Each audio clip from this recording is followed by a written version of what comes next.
چند لوگ جو یہاں سے وہاں پہنچے،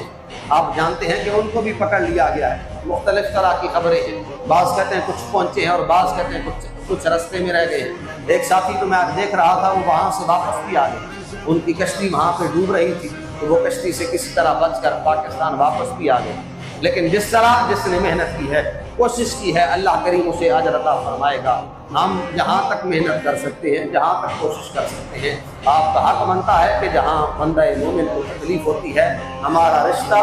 کلمے کا ہے، نہ خون کا رشتہ ہے، نہ اور کوئی دوستی یاری یا رشتہ داری ہے، ہمارا رشتہ دونوں کا آپس میں، ہمارا اور فلسطین کا یہ ہے کہ وہ بھی مسلمان ہیں، ہم بھی مسلمان ہیں، ہمارا رشتہ کلمے کا رشتہ ہے، اور اس کلمے کا رشتہ ہمارا یہ حق بنتا ہے، اس کلمے کا رشتہ یہ ہے کہ ہم ان کا ساتھ دیں جس طرح بھی دے سکتے ہیں۔ اللہ کریم ہمیں اس فلسطین مقدس کو محفوظ کرنے میں جس طرح ہم مدد کر سکتے ہیں مدد کرنے کی توفیق عطا فرمائے، غیر سے ان کی امداد فرمائے۔ ان مسلمانوں کو وہ جہاں جاتے ہوئے یا وہاں رہنے والے شہید ہو گئے ہیں، اللہ کریم ان کے درجات میں بلندیاں عطا فرمائے، اور اللہ کریم فلسطین کے مسلمانوں کو کفار سے نجات عطا فرمائے۔